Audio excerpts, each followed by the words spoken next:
안녕하십니까. 서울청에 근무하고 있는 양유열입니다. 오늘 3강이죠. 불송치 결정서 작성 기법 3강을 준비하도록 하겠습니다. 불송치 결정서는 3강, 4강으로 강의가 이루어질 것 같고요. 먼저 말씀드릴 게 각 지방 경찰청별로 수사경과 시험이 예정되어 있죠. 여러분들이 이 수사경과 시험 과목 1강에서 말씀드렸던 것처럼 형법과 형사사법과 형사실무 과목으로 이루어졌습니다. 대충 준비하고 가서 합격하면 합격하고 말면 말지, 이런 자세는요 아예 시험을 보지 않는 바도 못합니다. 수사는 머리만 가지고 하는 게 아니라 의지와 노력과 끈기와 패기, 진념이 있어야 됩니다. 그래야지만 수사의 완성도, 사실관계를 규명해서 국민이 우리한테 부여한 그 행사를 하고 책임을 지는 겁니다. 수사는 경찰이 하고 공소유지는 검찰이 하게끔 돼 있죠. 그 역할을 한 첫 번째 관문입니다. 그렇기 때문에 과거에 수사 조금 하다가 짜증나, 사람이 싫어, 그리고 다시 집화 다른 기능으로 가는 것을 방지하기 위해서 수사경과라는 제도를 2008년에 만들어 놨죠. 그리고 그 이후에 이렇게 시험을 통해서 여러분들을 선발하고 있습니다. 대충 수사부서에 와서 어떻게 하는지 배우려고 왔다. 특히 직할 때 오는 직원들 가끔 있습니다. 여기 와서 업무 배우려고 왔습니다. 굉장한 착각입니다. 수사를 배우는 곳이 아니라 직할 때는 내 계급과 상관없이 실력을 발휘하는 곳입니다. 수사는 일선서에서 통합수사팀이든 강력이든 여기서 선배들한테 수사를 간접 배우고 그리고 본격적으로 내 수사 실력을 발휘하는 곳이 직할때죠. 광수대나 또는 경제범죄 수사대나 반부패 수사대나 이런 데서 실력을 발휘하는 곳인데 여기 와서 대충 수사 배우러 왔대. 이러다가는 마음의 상처만 받고 다시 일선서로 가게 되고 수사를 이제 손을 놓게 되는 경우가 있습니다. 그렇기 때문에 마음을 단단히 먹고 내가 수사를 해야 되겠다. 대충 시험 봐서 이번에 안 되면 내년에 하겠지. 남들이 하니까 하겠지. 그런 개념이 아니라 이번에 내가 왜 수사를 해야 되는지 여러분 각자 한 명 한 분이 검사 역할을 합니다. 그렇기 때문에 올해 반드시 내가 수사경과를 따서 해당 부서에 가서 지식과 그 선배들의 지혜를 축적해서 내가 유능한 수사관이 되겠다. 이런 단단한 마음가짐을 가지고 임해야 될 것으로 생각됩니다. 수사경과 시험을 올해 기간 동안 쭉 진행해 왔죠. 그런데 여기에 대한 자료를 또는 여기에 대한 노하우를 전수해 준 사람은 그렇게 많지 않습니다. 그래서 제가 고민 끝에 전국 최초죠. 단독이죠. 이렇게 온라인 강의를 해서 여러분들 어디서나 또는 언제나 접근할 수 있는 곳으로 자료를 제공하고 있으니 부디 이 내용이 여러분 수사 경과 시험에 꼭 도움이 되길 바랍니다. 물론 우리가 제가 알고 있기로는 각 경찰청, 시도경찰청별로 뽑다 보니 어느 곳에서는 아마 커트라인이 높고 어느 곳에서는 커트라인이 낮고 이런 경우 수가 있을 수 있습니다. 그렇지만 내가 준비했으면 반드시 합격한다. 그 전에, 합격 전에 왜 내가 수사를 하는지, 왜 내가 이 파트에 하려고 하는지, 단지 현재 내가 근무하는 부서가 마음에 안 들기 때문에 떠나고자 하는 거지, 이런 개념이 아니라 내가 반드시 수사를 해야 되는 그 필요성, 간절함이 있는 사람이 수사경과 시험에 합격하시고 그리고 해당 부서에 가셔야지만 만족감이 높아집니다. 그쪽에 수당이 많으니 또는 그쪽에 선택의 폭이 넓어지니 이런 어떤 부수적인 차원에서 수사를 하시다 보면은 다양한 민원이나 다양한 부딪힘에 여러분들이 실망하는 경우가 있습니다. 특히 경찰청이나 또는 시도경찰청 직할 때에 오셔서 배우러 왔다? 그러면 굉장히 본인이 힘들어집니다. 거기서는 본인들이 실력을 발휘하는 곳이라는 것 다시 한번 강조해서 말씀드립니다. 아울러서 다시 한번 말씀드리지만 이 강의, 즉 수사경과용 대비 강의는 제가 최초로 개설했고 최초로 여러분들한테 제공하고 있고 여기 제 경력처럼 강의 경력이 상당하니 제 강의가 도움이 될 것이라고 자신 있게 말씀을 드립니다. 그럼 어제 제가 공소권 없음까지 말씀을 드렸죠. 오늘은 제안됨으로 말씀을 드리겠습니다. 제안됨은 결정 주문은 피의자는 제가 되지 아니한다. 피의자는 제가 되지 않는다. 이렇게 여러분들이 결정 주문서를 작성하죠. 위법성 조각 사유죠. 위법성 조각 사유, 책임 조각 사유, 소추 조건이 없는 경우에 제안됨을 하죠. 앞서 검찰의 제안됨과 우리 경찰의 제안됨은 동일합니다. 다 아는 내용이기 때문에 위법성 조각서 여러분 다 아시는 내용이죠. 여기에서 정당방위, 정당행위, 긴급피난 자구행위, 승낙이한 행위 당연히 위법성 조각사유에 해당되는 거고, 책임 조각사유 마찬가지로 형사 미성년자, 심신상실, 강요던 행위, 야간 등의 과잉 바행 행위, 야간 등의 과잉 피난 행위, 법률의 차기 쭉 있죠. 근데 한 가지 더, 심신산실 같은 경우는 책임 조각 사유에 해당되지만 우리가 치료 감호할 수 있죠. 그래서 이것을 사실관계를 조사해서 검사에게 이송한다는 것, 요거 꼭 여러분들이 유념하셔야 될 것 같습니다. 우리가 시험을 위한 과목이기도 하지만 실무에서 동일합니다.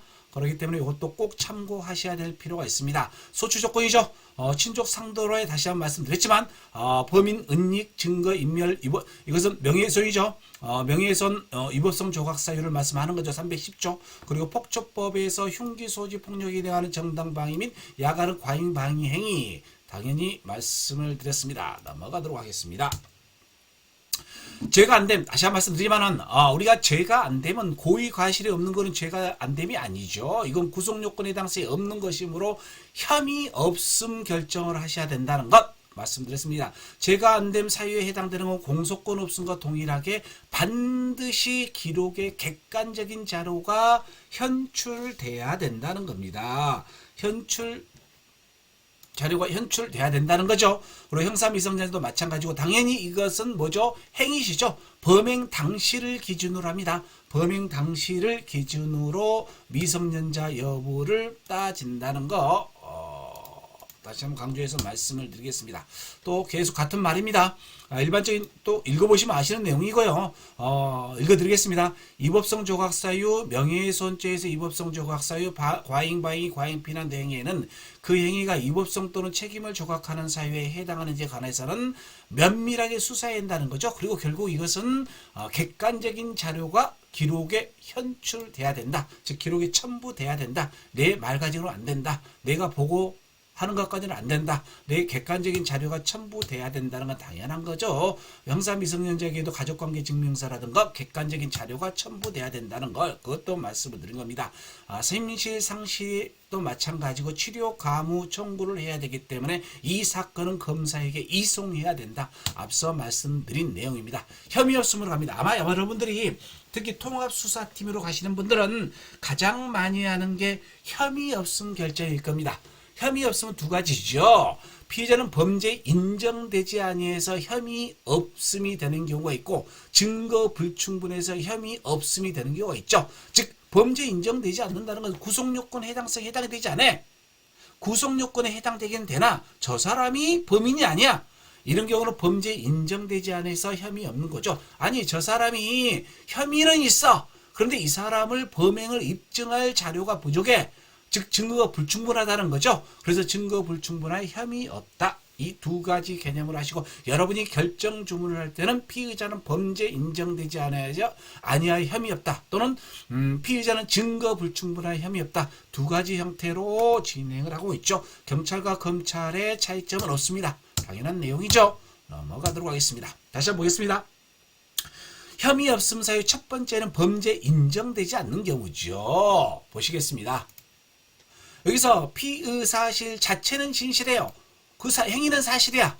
그런데 구속요건에 해당하지 않는다는 거죠. 이 사람이 증언을 하긴 했어. 증언을 하긴 했는데 뭐죠? 민사법정이 증언했어. 구속요건에 해당하지 않는다는 거죠. 게임 끝이라는 거죠. 해당하지 않는다는 거. 그리고 뭐죠? 이 사람은 뭐죠? 불가불적 사후행위 해당하지 않는다는 거죠. 요걸 말씀드린 겁니다. 또 고의 과실을 인정할 수 명백해. 안 되는 인과관계도 인정되지 않아. 이것은 범죄가 인정되지 않는다는 거죠. 위헌 결정도 동일한 내용입니다. 넘어가도록 하겠습니다. 구속요건에 해당하지 않는 경우라는 거 다 아시는 내용입니다. 보시죠. 피의자의 그 행위가 아닌 명백해. 즉 피의자 행위가 아니고 A라는 절도 사건에 대해서 A라는 살인 사건에 대해서 살인 사건이 일어나긴 일어났어. 근데 A가 아니야. B죠, B. 그러면 피의 사실이 인정되지 않겠죠. 또 피의자의 범행을 인정할 증거가 철침에 있는 것 같았어. 근데 그 증거가 이 사람 게 아니야. 즉 이 사람을 뒷받쳐서 유일한 증거가 허위인 경우는 당연히 피의 사실이 인정되지 않는다는 거죠. 여러분들이 통수팀이나 기타 등등에서 혐의 없음을 결정할 때 증거 불충분과 범죄 인정되지 않는 걸 혼동하는 경우가 있는데 이걸 명확하니 구별하셔서 하실 필요가 있습니다. 보겠습니다. 피의자는 선서하고라고 허위 진술을 한 사실은 인정된다. 이는 뭐죠? 지금 증인으로 간 게 아니고 당사자야. 피의자 당사자야. 이 사람은 내가 거짓말 진술할지라도 이것은 해당이 되지 않죠. 그래서 증인으로서 진술한 것이 아니다. 그래서 범죄 인정되지 않아 혐의 없다. 라는 거죠. 이 친구는 병풍을 송기한 사실은 인정돼. 근데 이것은 불가불적 사회용이라서 별도 구성하지 않는다. 라고 해서 범죄 인정되지 않는다는 거죠. 또 마지막 부분은 인과관계가 인정되지 않는다는 거죠. 즉 범죄가 인정되지 않는다는 겁니다. 여러분들이 가장 많이 하는 게 아마 증거 불충분에 해당되는 내용일 겁니다. 보시죠. 앞서 말씀드렸죠. 이 친구가 범죄 혐의는 있어. 근데 이 친구를 범행을 입증할 증거가 충분하지 않아. 그리고 달리 증거도 없습니다. 이런 경우 증거 불충분하여 우리가 불송치하는 경우 있죠. 피의 사실에 관련해서 피의자는 자백을 했어. 근데 자백만 가지고 곤란하죠. 이걸 보강할 증거가 있어야 되죠. 보강 증거가 없는데 요걸 말씀드린 겁니다. 또 뭐죠? 고소고발 사건에서 뭐죠? 그 진실 그 부합하는 증거만으로는 피의자가 변명해. 즉 이 고소사실 진정사실이 있는데 뭐죠? 그 진술과 그에 부합하는 증거만 가지고는 뭐죠? 피의자의 변명을 뒤집고 반박할 증거가 부족해. 이런 경우는 증거 불충분으로 뭐죠? 혐의 없음으로 간다는 거죠. 그걸 말씀드린 겁니다. 우리 통합수사팀 가면은 가장 많이 인용하는 내용입니다. 그래서 여러분들이 혐의 없음 결정을 할 때는 막연히 내 생각으로 여러분 의견을 표현하는 건 분명하지만 그 의견도 뭐죠? 증거입니다. 증거. 인적 증거, 물적 증거에 의해서 논리적인 결론을 도출해내는 과정이 수사 결과죠. 수사 결과 보고서에서 작성하는 거죠. 그렇기 때문에 막연히 추단이나 추정에 의해서 하는 게 아니고 객관적인 근거에 의해서 여러분들이 결론을 내주셔야 된다는 겁니다. 요걸 말씀드리는 겁니다. 하나 볼까요? 혐의 없음 종교라는 근거 어느 걸 보더라도 그 자체로 믿을 만한 것인지 아니 추측이나 전해드린 것에 불과한 건지 여러분들이 판단을 분명히 하셔야 되고 그래서 합리적인 근거, 진술의 일관성, 진술자 위치, 진술 간의 불일치 등을 철저히 검토하셔서 여러분이 뭐죠? 결론을 내주셔야 된다. 요걸 말씀드린 겁니다. 적용 법률이죠. 여러분이 고소고발 사건에서 우리가 그죠? 저 같은 경우도 그렇습니다. 딱 고소 진정 들어오면 고소 사실만 합니다. 고소 사실만 판단하고 추가 인질은 대수이지 않습니다. 이게 맞다 틀리다고 명확하게 그 많은 사건에 낙엽들이 우수수 쏟아지죠. 오늘 낙엽을 썰었는데 내일 또 낙엽이 쌓여요. 그러다 보니까 추가 인지하기는 현실적으로 분명히 힘든 부분이 있습니다. 그렇기 때문에 통합수사팀과 인지부서는 명확히 차이점이 있습니다. 사람도 틀리고 생각도 틀리고 사건도 틀립니다. 그렇지만 고소고발을 하는 뭐죠? 고소인 피해자들은 법률적인 지식이 분명히 부족한 부분이 있습니다. 그래서 고소사실에서 고소 죄명이 틀린다고 해서 그것만 딱 판단하면 곤란하다는 겁니다. 그래서 적용 법률을 면밀히 검토해서 고소장, 진정서, 고발장에 기재된 제명에 국한하지 말고 고소인, 진정인, 고발인의 진술을 들어서 그 제명이 명확하니 판단하셔서 진행하실 필요가 있다는 것을 말씀을 드리는 겁니다. 그래서 우리 교재에서도 그걸 건들고 있죠. 당연히 우리가 혐의 없음 결정을 할 때는 무고혐의 여부도 분명히 판단을 내리셔야 됩니다. 우리가 수사권 조정되고 나서 뭐죠? 검찰에서는 무고를 입건하는 경우 많은데 경찰은 전혀 없더라, 거의 없더라 라고 하고 있기 때문에 우리 경찰청 지침도 무고 혐의에 대해서는 적극적으로 판단해 달라는 겁니다. 또 보시죠. 우리가 고발했죠. 세무서 직원이나 또는 출입국 관리사무소 또 은행 같은 경우는 의무적으로 고발하도록 돼 있죠. 이런 경우에는 무고 혐의에 대해서 판단하지 않는다. 요 부분도 시험 문제에 낼 수가 있죠. 그렇기 때문에 이것도 여러분들이 외울 것도 없습니다. 간단히 듣고만 판단 내리시면 될 것 같습니다. 그리고 보시겠습니다. 우리가 주문을 작성할 때는 앞서 제가 보여드렸죠. 경찰이 결정하는 것으로 법률적 평가를 내리는 미관심 문장으로 구성이 된다는 겁니다. 간단합니다. 요거죠. 피의자에 대한 고소를 각하한다. 피의자에 대한 공소권 없다. 피의자는 죄가 되지 않는다. 피의자는 범죄 인정되지 않는다. 피의자는 증거 불충분의 혐의 없다.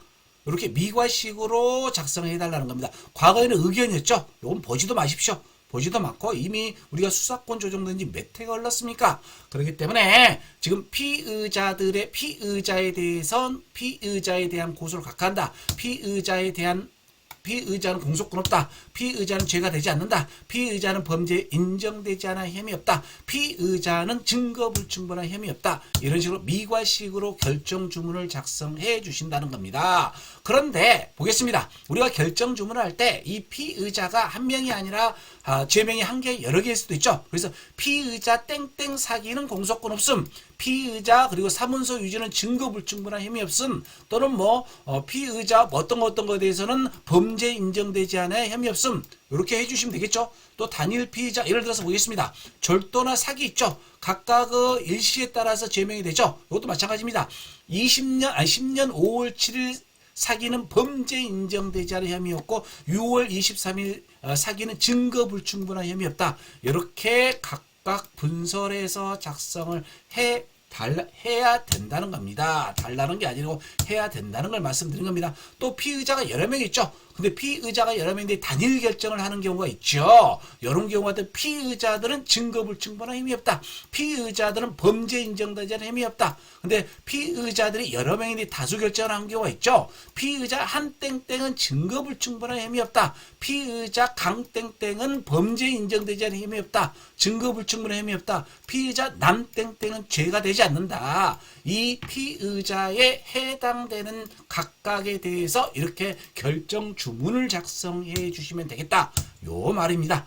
다시 한번 말씀드리지만은 우리 수사경과가 없는 상태에서 지금 수사부서에 근무하시는 분들은 불송치 결정서를 보시는데 그렇게 크게 부담이 없어요. 근데 수사부서에 근무하지 않고 수사경과를 준비하신 분은 낯섭니다. 용어 자체가 낯섭니다. 그래서 제가 말씀드린 것만 보셔도 되고, 근데 전국에서 불송치 결정서를 수업을 하시는 곳이 많지가 않아요. 현재 수사부서에 근무하신 분이라 할지라도 이 교재, 경찰청 지침에 따라서 진행하는 곳이 그렇게 많지가 않습니다. 그렇기 때문에 이 시험 준비하시면서 원칙이 어떻게 되는지 거기에 대해서 한번 유심히 살펴보실 필요는 있다는 겁니다. 다시 한번 말씀드리지만은 우측에 있는 거 있죠? 사건을 각하한다. 각하 의견이다. 이거 아니라는 겁니다. 제가 다시 한번 좀 말씀을 드리면요. 내가 모르고 있다는 것을 모르고 있는 거. 이게 더 큰 문제입니다. 큰 문제. 제가 제 자신도 모르는 게 굉장히 많지만은 피의자 신문조서를 받았어. 피의자 신문조서를 받는다는 건 결국 정보공개 청구에서 변호인도 볼 것이고 검사도 볼 것이고 판사도 봐야. 근데 여기에 뭘 물어보는지 하나도 몰라요. 순경이든 계급과 상관없습니다. 경감이든 이 내용을 보면요 정말 기가 막힙니다. 기가 막혀. 뭘 써놨는지 몰라요. 본인이 써놨고도 본인이 작성해 본인이 했는데도 뭔 말인지 몰라요. 제가 어떤 특정인을 말하는 게 아니라요. 수사부서에 와서 수사를 하시면서 조서를 작성하는 사람이 본인이 작성한 조서 이런 형태가 태반입니다. 태반. 거의 대부분이에요. 요걸 불러서 직원한테 말하면 싫어해요. 본인이 작성해놓고도 뭔 말인지 몰라요. 그리고 본인 답변을 써야 되는데 이 답변한 내용을 본인이 질문을 써놓은 경우 있어요. 질문을 써놓은 이렇게 말했죠? 예? 이렇게 말했죠? 아니요? 우리는 지금 현재 수사경과 수사를 하겠다고 한 처음 준비하시는 분이죠. 우리가 항상 개방된 자세가 있어야 됩니다. 뭐죠? 기준점이 첫째가 법률이고 두 번째가 판례고 세 번째가 경찰청에서 발행한 교재가 기준점이 되고 더 나아가서 교과서에 있는 경험, 즉 지혜를 선배들 또는 동료한테 얻는 게 기준이 돼야 됩니다. 근데 내가 모르는 것을 모른다는 자체가 몰라요. 더요. 누가 알려주지도 않습니다. 40 넘어버리잖아요. 40세 넘으면 누가 알려주지도 않습니다. 그리고 계속 50세까지 가는 거예요. 본인만 몰라요. 모른다는 것을. 그래서 사건을 각하한다. 각하의견이다. 각하한다. 각하의견이다. 요렇게 쓰는 경우가 있어요. 옆에 봐도요. 누가 알려주지도 않습니다. 계속 본인은 이렇게 쓰고 있어요. 어떻게 해요? 피의자에 대한 고소를 각하한다. 그리고 이런 분들은 또 수업도 안 들어와요. 그래서 문제라는 거죠. 그래서 꼭 이렇게 하셔야 됩니다. 피의자에 대한 공소권 없다. 피의자는 죄되지 않는다. 범죄 인정되지 않은 혐의 없다. 증거 불충분의 혐의 없다. 이런 식으로 반드시 원칙이 이렇기 때문에 우리 보시죠. 판결문 한번 보겠습니다. 판결문 보시면은 띄어쓰기 오타 있던가요? 전혀 없죠. 판결문은 본인의 얼굴입니다. 얼굴. 여러분들이 작성한 보고서, 여러분들이 작성한 조서도 여러분들의 얼굴입니다. 얼굴. 그런데 이거 그냥 참고인이라서 여기 중요한 피의자가 아니라 대충 작성했습니다. 이건 변명도 안 됩니다. 수사를 때려치워야 됩니다. 우리 경찰 전체로 봤을 때는 그런 사람들은 좀 심한 말이지만 수사할 자격이 없습니다. 그 사실을 본인이 모른다는 게 문제라는 겁니다. 좀 심하게 말했지만 여러분들이 수사를 하는 처음 시작하는 입장이기 때문에 좀 냉철하게 되돌아보고 판단하셔야 될 부분이 있기 때문에 제가 현장에서 보는 내용을 쭉 말씀을 드렸습니다. 넘어가도록 하겠습니다. 이제 피의사실이죠. 우리가 범죄 사실이 아니죠. 우리가 불송치 결정서를 작성할 때는 수사 결과 보고서에 작성하는 범죄 사실이 아니라 피의 사실입니다. 그렇기 때문에 피의 사실이기 때문에 뭐죠? 정보공개 청구에서 불송치 결정서가 대외적으로 나가죠. 그렇기 때문에 뭐죠? 사실관계의 요점을 간략하게 요약해서 쓰고 종교록의 형법 제명을 기재한다는 거죠. 그리고 범죄 구성 요건은 빠짐없이 쓰되 뭐죠? 인적사항 같은 경우는 즉 개인정보보호법이 위반되는 내용 같은 건 쓸 필요가 없다는 거죠. 당해 사건과 밀접한 관련된 쟁점 사항을 써야 되겠죠. 이건 이제 이론적인 측면이고 보시겠습니다. 범죄 사실이 아니고 피의 사실이죠. 그렇기 때문에 피의자 땡땡은 언제 누구를 매도한 명의로 누구 명의의 매매계약서 한 장과 영수증 한 장을 작성하여 사문서이죠. 여러분이 집화에서 작성하는 범죄 사실과 틀리죠. 그래서 피의 사실입니다. 피의 사실. 그리고 뭐죠? 사실관계를 종교록에는 형법 죄명을 쓴다는 거죠. 마지막에 죄명을 써준다. 이렇게 알고 계시면 되겠습니다. 이게 우리가 객관식 문제다 보니까 예시까지는 바르게 작성된 걸 하나 고르십시오. 이렇게 나올 수도 있지만 기출문제를 보니 그런 문제는 안 나오는 것 같습니다. 그래서 아마 말로 풀어서 나올 것 같으니까 이런 내용이 있다는 것만 알고 계시면 되겠습니다. 이것도 마찬가지로 첫 번째는 재산상 이득을 취득이라고 하는 게 아니라 재산상 이득을 취득하여 사기. 그래서 종결놈의 형법 죄명을 넣어야 된다. 요 말씀을 드리는 걸로 넘어가겠습니다. 이것도 마찬가지죠. 적금 매체를 양도가 아니라 적금 매체 양도하여 전자금융거래법 위반 죄명을 마지막에 넣어달라는 겁니다. 요것이죠. 업무상 배임이죠. 업무상 배임은 신분범이죠. 요 피의자는 뭐뭐뭐뭐에서 번호의 계주이다. 계주는 뭐죠? 뭐뭐뭐뭐에서 뭐뭐에서 임무가 있었다. 임무가 있었죠. 그럼에도 불구하고 소비했다.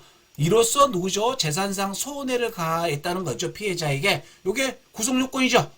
이건 범죄 사실입니다. 범죄 사실. 그렇지만 피의 사실은 이걸 다 쓰는 게 아니고 뭐죠? 계주는 받아 있었음에도 소비하여 재산상 이득을 취하고 피해자에게 손해를 가하여 뭐죠? 배임. 요렇게 여기에 지금 개인정보보호법에 위반되는 내용이 있나요? 없지요. 지금 장소도 지금 다 안 들어가 있죠. 그리고 피해자 인적사항도 안 들어가 있죠. 요렇게 피의사실 요지. 우리 일선사에서 우리 형사들이 제가 불송치 결정서를 수업을 하지만 실제로 이렇게 쓰는 사람이 그렇게 많지 않아요. 문제는 뭐죠? 본인이 모르고 있다는 게 모른다는 게 더 문제라는 겁니다. 그래서 알려줘도 흡수가 되지 않고 있어서 더 문제라는 거죠. 그래서 뭐죠? 경찰청에서 하는 게 어떤 사람을 수업을 해서 뭐죠? 이 사람의 수사 실력을 높이는 것도 좋지만은 이 수사의 평준화입니다.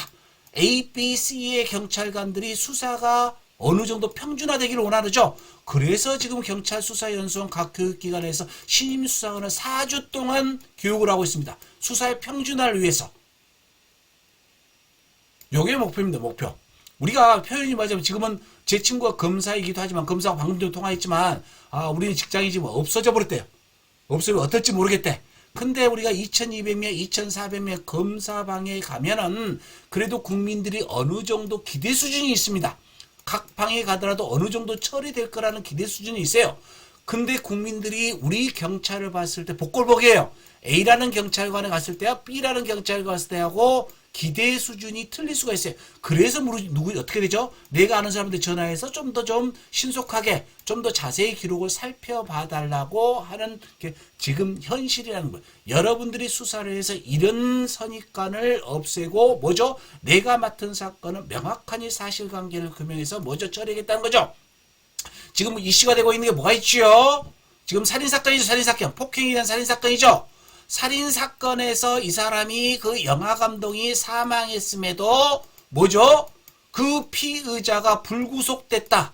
저는 보지를 못한 것 같아요. 어떤 사연이 있는지 그 기록을 보지 않은 상태에서 어떤 사연이 있는지는 모르겠지만 피해자가 사망했는데 구속영장이 기각됐다? 보완수사했는데 구속영장이 기각됐다? 국민은 결과책임을 묻습니다. 국민은 뭐죠? 우리는 재량권 영문호 수축 이론이죠. 왜냐면요. 결과 책임. 왜 이 개별적인 내용이 각각 그 수사관도 나름의 사정이 있겠죠. 어떤 사정이 있어서 또는 판사 우리는 비난하는 게 그 판사가 불구속인데 우리는 어떻게 하라고. 판사는요. 기록만 보고 판단합니다. 기록을 보고 거기에 대해서 증거 기타 등도 판단하죠. 그러면은 판사가 구속영장이 발부되도록 우리는 꼼꼼하게 사실관계를 규명해서 기록을 뭐죠? 검사를 통해서 법원에 신청해야 될 청구해야 되는 입장입니다. 근데 요게 부실하지 않았나? 한번 생각해보면 우리가 그죠? 우리가 30년 근무해도 별 사고 절대 안 일어납니다. 근데 어떤 사건에서 내가 뒤로 넘어져도 코가 2번 깨지는 경우가 있어요. 왜 나만 가지고 그래? 왜 나한테만 그래? 근데 나한테 그런 경우가 발생할 수 있습니다. 그때 지금이야 덜하지만 국민적인 관심사가 있는 사건은 우리 감찰 뭐죠? 먼지털이식 해버립니다. 굉장히 곤란한 문제가 생겨버린다는 겁니다. 그래서 수사가 지금은요 그만큼 우리한테 권한이 있는 권한까지는 아니지만 처리하지만 책임도 명확하게 돌아온다는 겁니다. 또 수업하다 가끔 가다가 유사한 내용을 말씀을 드리도록 하겠습니다.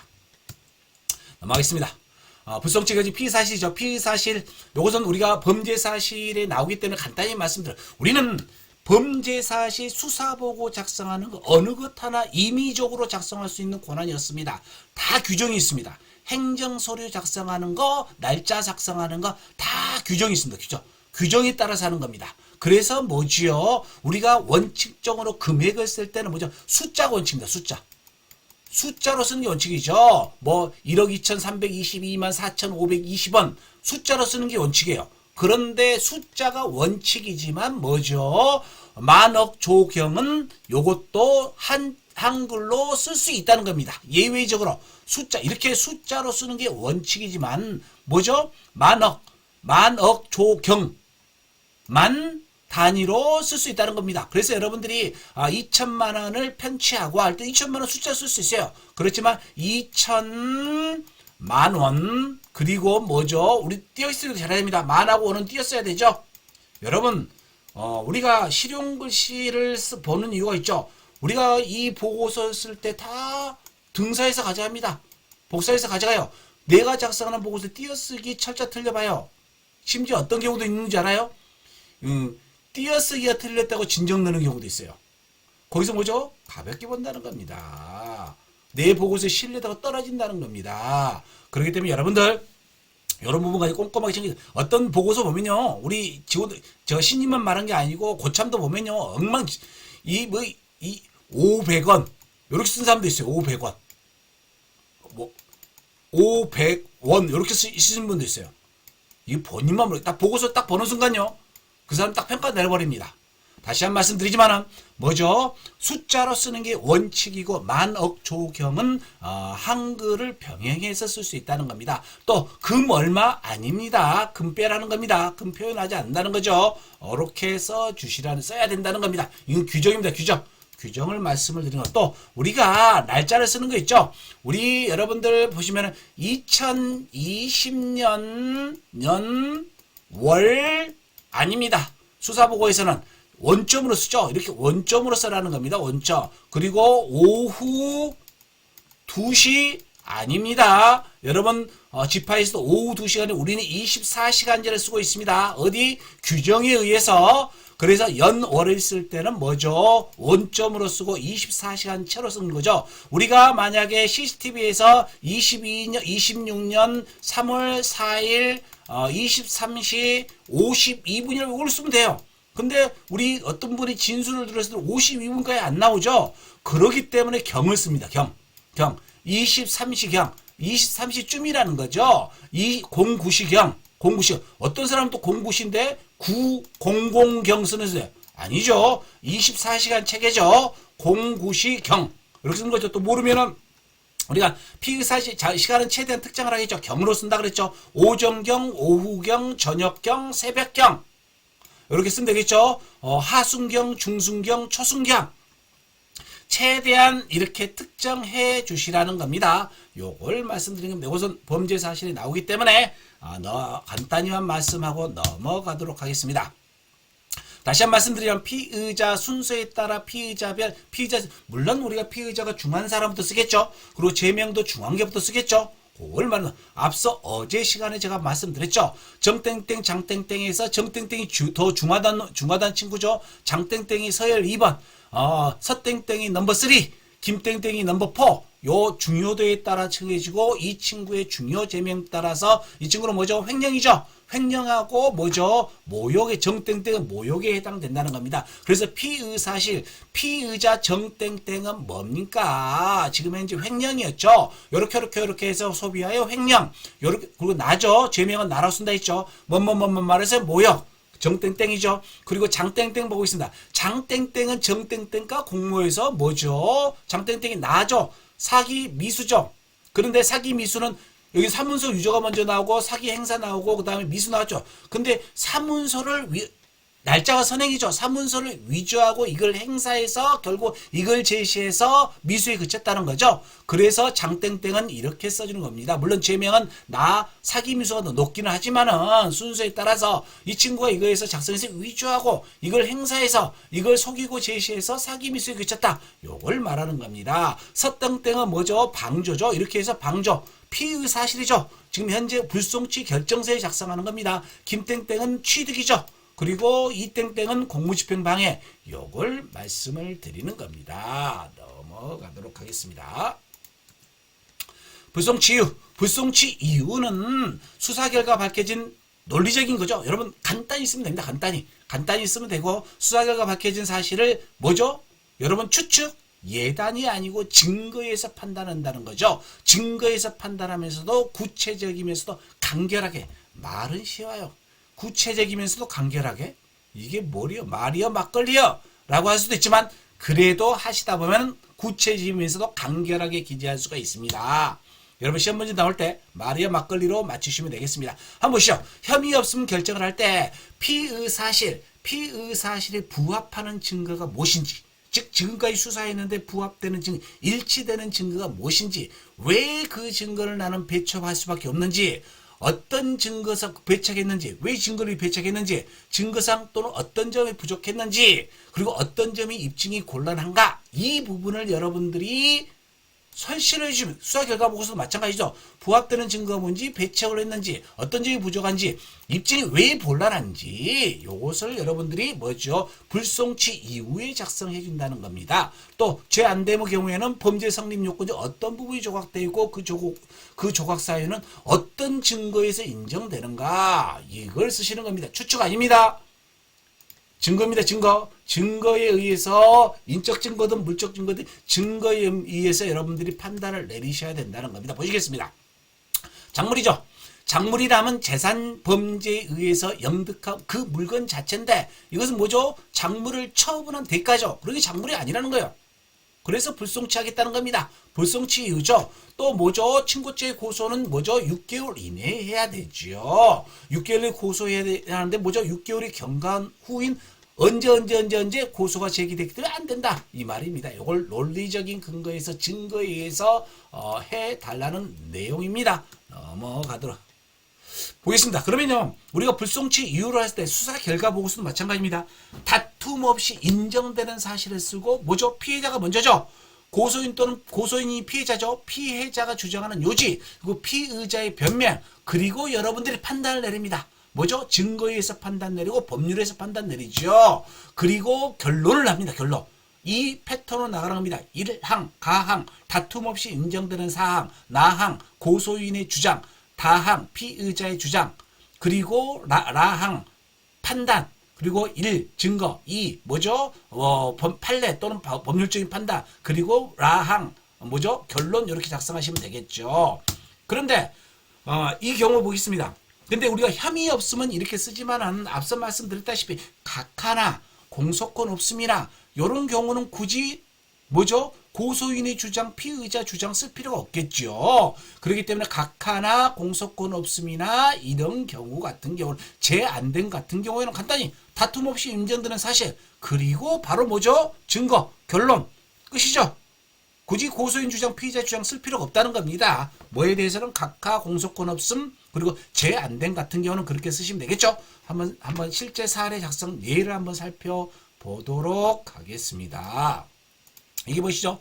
인정되는 사실의 근거, 증거 여러 개 있을 때는 결정적인 증거, 즉 그중 증명력이 많이 우리가 수사 결과 보고서가 아니죠. 수사 결과 보고서도 마찬가지입니다. 그 증명력이 가장 높은 증거만 기재하면 됩니다. 또 그 특정이 필요한 범위에서 간결하게 표시하고 서적인 경우는 서류병이 복잡할 때는 이를 간략하게 써주시면 됩니다. 또 2026년 3월 20일 대법원 판결 23도 뭐뭐 아니라는 겁니다. 뭐죠? 대법원 대판도 아니라는 겁니다. 대법원 우리가 하나하나 전부 다 규정이 있다겠죠. 대법원 도 판결 끝.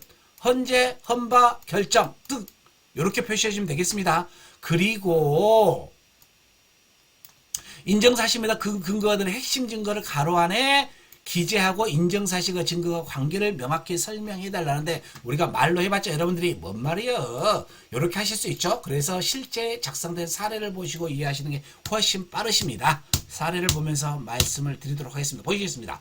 이건 지금 친족 상도례죠. 지금 현재 피의자는 피해자의 딸로서 피해자 직계혈족의 친족각계입으로 뭐죠? 그 형이 면제된다는 거죠. 그리고 뭐죠? 가족관계 증명서가 있으면 되겠죠. 그리고 가족관계 증명서가 기록 몇 쪽이 있다? 몇 쪽 써주면 돼요. 그러면 바로 그 기록 몇 쪽 찾아보면 이 사건 친족 상도례야 끝 게임 셋 이렇게 하면 되겠죠. 그리고 이 사건은 이미 법정에서 선고받아 끝나버렸어. 동일사건이라도 처분이나 형이 판결됐다는 거죠. 이 게임 셋이죠. 게임 셋이라는 거죠. 그렇기 때문에 몇 쪽에 있는 그 판결을 보여주면 되죠. 요걸 이렇게 간략히 써달라는 겁니다. 그러면 게임 셋이라는 거죠. 요걸 앞에 그 말을 좀 풀어서 하다 보니까 여러분이 헷갈렸던 부분입니다. 넘어가도록 하겠습니다. 다음으로 시간이 좀 있는데 요까지만 하시고 쉬었다 하시죠. 그래서 불송치 이유서 피의사실과 불송치 이유를 작성할 때는 뭐죠? 이 친구는 언제 누구의 돈을 소비하여 횡령 어미는 죄명으로 써달라 했죠. 그래서 쟁점이 되는 사안, 그래서 인정되는 사안, 고소인의 주장, 가 항목을 써줍니다. 피의자들이면 피의자 땡땡의 주장, 뭐뭐뭐 써주고 피의자 세모세모 땡 써주고 여러분이 판단 내린다는 거죠. 이 사람이 보관자의 지위에 있었는지 그리고 결론 범죄 인정되지 않은 혐의 없다. 끝. 이렇게 해주시면 되겠다는 거죠. 한번 보겠습니다. 실제 작성한 사례를 한번 보도록 하겠습니다. 사례 안 나오네요. 넘어가겠습니다. 3강은 여기서 마치시고요. 송치 결정서를 4강에서 하면서 불송치 결정서 수업을 총 마치도록 하겠습니다. 감사합니다.